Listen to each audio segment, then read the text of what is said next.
Hello everyone, today's video is about biofilms. There's a few questions that were posted on one of my other videos, so I thought I'd do a little mini biofilm Q&A. As per usual, nothing I'm saying should be construed as medical advice. This is for informational purposes only, and if you need medical advice, please talk to your healthcare provider to get that advice. Also, if you don't mind taking a quick moment to please like, share, subscribe, and or post a quick comment on the video, I'd really appreciate it. So thanks in advance for taking a second to do that. So the video in question, the original video was called Why Do Some Biofilm Disruptors Not Work? And so one of the questions on there was, awesome video. Thank you. Do you happen to know what sort of microorganisms would produce the metal-based biofilm that might require EDTA? So thank you for that question. So the context for this question is that I would have probably mentioned in this video that using chelating agents like DMSA, EDTA, or DMPS are amongst the most powerful types of biofilm disruptors. They are known as phase 2 biofilm disruptors because they bind up metals, and these phase 2 biofilms can incorporate metals into them, and I kind of think of it as being almost like metal scaffolding within those biofilms. A standard biofilm is a polysaccharide proteinaceous compound, kind of like a layer of sticky slime, essentially, very tenacious sticky slime. But those phase 2 biofilms will actually incorporate metals into them, and then that adds just additional structural stability and just makes it that much harder for them to be broken down. So, really good question as to, like what kind of microbes would produce these metal-based biofilms. To my understanding, biofilms, it's not that the microbes are producing biofilms that have metals in them, it's rather that biofilms are so sticky and tenacious that metals that are just floating around through the tissues, floating around through the bloodstream, are going to get incorporated into those biofilms and basically kind of pick them up, so to speak.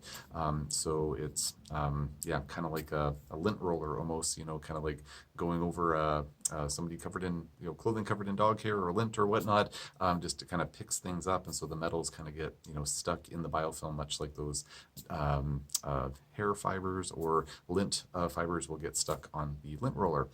So it's not that there's specific microbes that make those, metal-containing biofilms. To my understanding, it's more just a nature of biofilms themselves. So thank you for that question, and just got to switch over to the other screen here. So another question here. So it says so again, on the same video, so about biofilms and why some don't work. So the question is, what about NAC? I get lots of fatigue for about a day after taking even 500 milligrams, which is relatively modest dose of NAC. Increases proportionately with dose, 1,000 milligrams or more, and I can't go out the next day for anything. Phase 2 advanced, which is a product, like a phase 2 biofilm disruptor product, very, very appropriately named. And then just mentions in parentheses here, it's a combination of bismuth and alpha lipoic acid. I believe there's black cumin seed in there as well. So phase 2 advanced used to cause the same symptoms, but now it doesn't give fatigue. Yeah, so good question. So with NAC, I've mentioned, talked about this in a couple of other biofilm videos. I have quite a few biofilm related videos, and NAC is something where I've heard it referred to as a phase 2 biofilm disruptor, and I've also heard it lumped into the phase 1 biofilm disruptor category. So which one does it fit in? As I said in the other videos, and I won't beleaguer the point here, but clinically, I don't feel like NAC is a very strong biofilm disruptor because I've had so many patients go on NAC for a wide variety of reasons.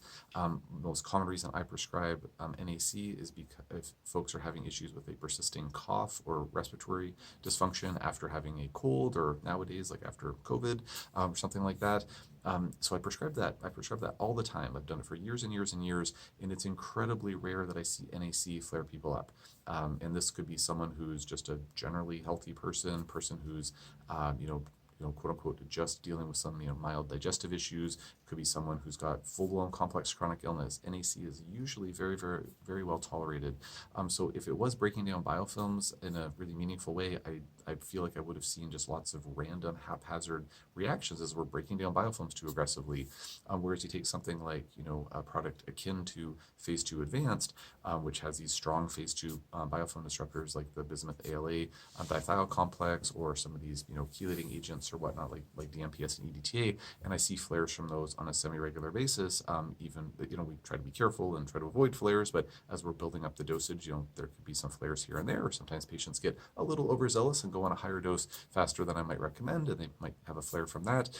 So I see flares from these other phase 2 biofilm disruptors all the time. I mean, relatively speaking, all the time, and really rarely from NAC. So I don't feel like NAC has notable biofilm disrupting properties to it, but just my opinion. And if other clinicians out there have other opinions or stances on it, I'm always curious to hear about that. So as to why a person would be, not tolerating NAC and then they are tolerating the bismuth ALA dithiol complex, it may be something else about the NAC, whether it's a sulfite intolerance or maybe it's a non-medicinal ingredient in with the NAC, although it's usually just pure NAC. There shouldn't really be non-medicinal ingredients in there, but there might be some other reason why a person's reacting to NAC. It may have to do with just building up more glutathione for some reason, or it may have to do with increasing more glutathione, and then there's more sulfation reactions happening, and it could be a detox-related thing that's completely independent of biofilm disruption. So don't know for sure, but that's my opinion on NAC as a biofilm disruptor. The third and final question here is are you familiar with the Biocidin brand? It is a line of expensive quote-unquote supplements for the gut and biofilms. I can't seem to find much about it other than obvious paid testimonials or company-sponsored videos. I'm also curious about Metagenics, Ultraflora Balance, and Claire Labs Therabiotic. Let's see here, and then just kind of mentions a few other product names here, but I don't think that there's actually another specific question in there. And then it just ends with saying, I appreciate any advice or recommendations, and I'm dealing with a chronic, highly virulent case of Candida. So thank you for the question. I hope that the highly virulent case of Candida is resolved soon. This question was actually posted 5 months ago. I feel bad that I did not get to this one sooner. It slipped through the cracks. These other questions were posted within the last few weeks, but as I was scanning through, I was like, oh, there's one I didn't answer. So I thought it was an interesting question. So anyways, hopefully you're able to see this and you're already free of Candida and everything's good. So with Biocidin, I am familiar with that. I believe it's a different brand. I can't remember off the top of my head what the brand is. There's a product called Biocidin. I believe there's a different brand. And Biocidin has a few different products now. They have this nasal spray. They have a liposomal Biocidin formula. So to my understanding, having looked at the research literature on this, there was one study. Maybe there's been more than one, but I've only seen one study looking at the effects of the different types of Biocidin. And memory serves, I believe that Biocidin, especially in the liposomal form, is better able to penetrate into biofilms in Petri dish studies. Now, the ingredients in Biocidin, I'm not aware of any of them being definitive biofilm disruptors. Some of them probably have some phase 1 biofilm disruptors, like the essential oils that are in there. But in terms of, I should revise that. I do believe that there are phase 1 biofilm disrupting properties to Biocidin, but I don't believe that there are phase 2 biofilm disrupting properties in Biocidin. I haven't really ever got the impression that Biocidin, whether it's in a liposomal form or not, has been sort of advertised as like a biofilm disruptor, but it might be advertised or talked about in terms of being able to get at microbes that are hiding in biofilms, which is a notable distinguishing difference. In terms of how well it works, I used to prescribe Biocidin all the time. I'm located in Canada. The company's located in the US. Unfortunately, the price for Biocidin just went up astronomically. It used to be like $30 for a month's supply or something like that. Then just kind of overnight, it shot up to like $90 or $100 per bottle or something crazy like that for international folks, say here in Canada. So it just kind of left the price reach, and so I use different formulas now. I don't use Biocidin in practice, but I have looked at the research literature on this as it's related to I think maybe just the Lyme bacteria. I can't remember if they were looking at any co-infections with this Petri dish study looking at its ability to kill off microbes in biofilms. I think it was just Borrelia, but if anybody knows differently, please feel free to correct me in the comment section. So yeah, not something that I use, but I think that there is something to its use. Some patients do well on it. I used to really like it, especially for kids, because it was kind of better tolerated than some other oral antimicrobials, but I just don't really use it anymore. So I think they're good products, just can't really vouch for how well they break down biofilms.